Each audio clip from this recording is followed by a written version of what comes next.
Hello children and welcome to the session today. Children, we have been talking about living beings right from class 1. So we know that there are plants and animals around us. But we also know that human beings are the most superior in intelligence. So what are we doing for the less superior living beings per se? Are we taking care of them or are we ruthlessly destroying the environment for their survival? Children, today in this chapter number 7, we are going to discuss about conservation of biodiversity.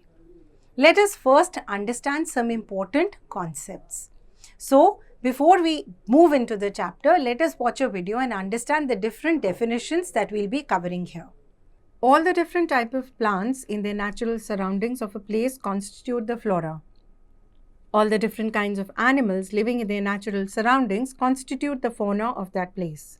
A group of organisms, plants or animals that have common features can interbreed with each other and are called species. Exotic species are a group of plants and animals that do not belong to a place originally but are introduced from elsewhere. For example, eucalyptus tree is an exotic species introduced in India. Species that no longer exist in their natural habitat are said to be extinct species. For example, the dinosaurs. So we know that flora refers to plant life and fauna refers to the animal life in a particular area. Children, why is this conservation necessary? This conservation is necessary so that whatever resources are available, we are able to fulfill our needs. And also, we are able to leave these for the future generations to come. At the same time, all these plants and animals are also able to thrive in the environment.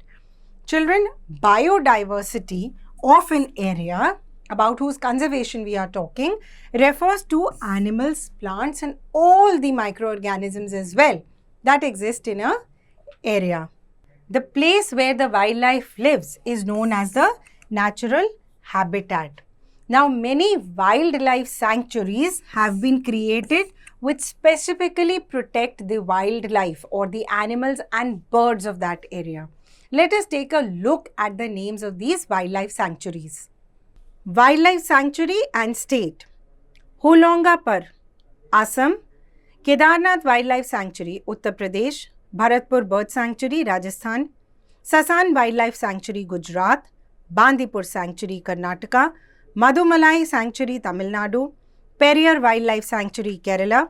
Okhla Bird Sanctuary, New Delhi. Karakoram Wildlife Sanctuary, Ladakh. In addition to these wildlife sanctuaries, many national parks have also been created. Now, the function of this national park is to preserve both the animal life and the plant life. Let us take a look at the different national parks in our country. Name of national park, state. Jim Corbett National Park, Uttarakhand. Kaziranga National Park, Assam. Bandhavgarh National Park, Madhya Pradesh. Gir National Park, Gujarat. Kol Deoghana National Park, Rajasthan. Pench National Park, Maharashtra. Satpura National Park, Madhya Pradesh. Kanha National Park, Madhya Pradesh. In addition to wildlife sanctuaries and national parks, there are biosphere reserves which conserve wildlife, plant and animal resources. Their area is much wider than wildlife sanctuaries or national parks. Let's read the names of some of the biosphere reserves in our country. Name of biosphere reserve, state. Sheshachalam Hills Biosphere Reserve, Andhra Pradesh. Coal Desert Biosphere Reserve, Himachal Pradesh. Sundarbans Biosphere Reserve, West Bengal. Nanda Devi Biosphere Reserve, Uttarakhand. Simplipal Biosphere Reserve, Odisha. The main reason for disappearance of wildlife is hunting and poaching because the animal skin and bones sell for a very high price. Even the horns and teeth sell for a very high price. Children, one of the major reasons for these wild animals coming out in the open and being hunted is deforestation. So when the forest is going to be cut, their home is going to be removed, where are the animals going to go? How do these forests benefit us? So, number one, the forests protect wildlife. Number two, they maintain the carbon dioxide, oxygen balance. Number 3, they regulate the temperature of Earth. Number 4, they keep the water cycle going.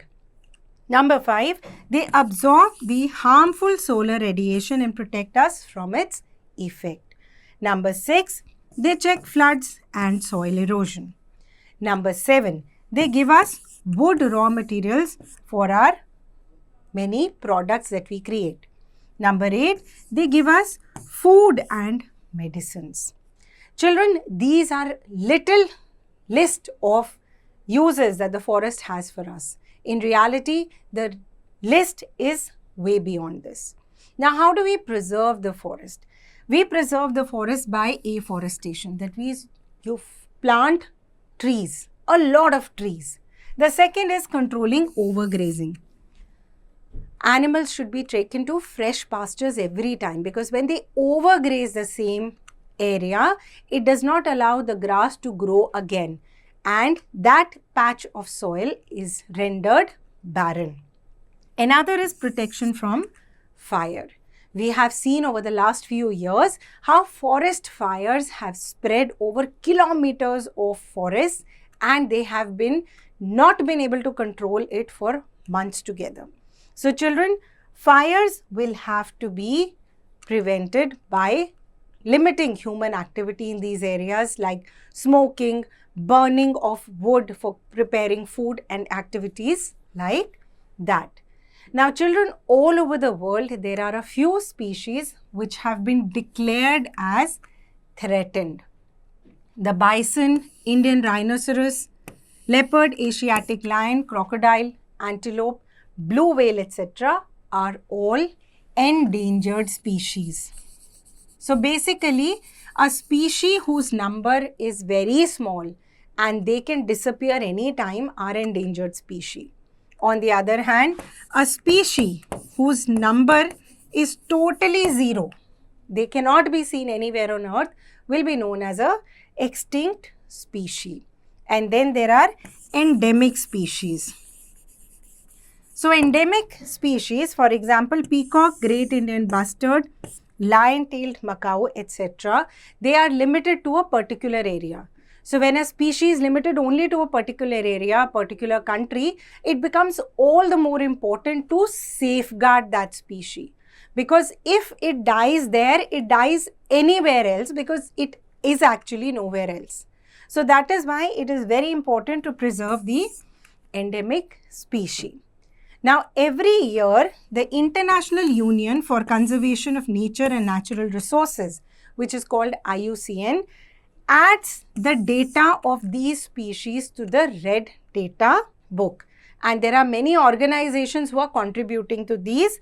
These are the United Nations Environmental Programme, Convention on International Trade in Endangered Species, Indian Board of Wildlife, and Tata Energy Research Institute. Their task is to keep updating us on what the real figures are. But what is our task? Do we continue cutting down the forests relentlessly, or do we gear up and take action and jointly go ahead with afforestation? The decision is yours, children. As much as the earth belongs to us, it belongs to the flora and fauna as well. Time for you to attempt the questions at the back. Thank you.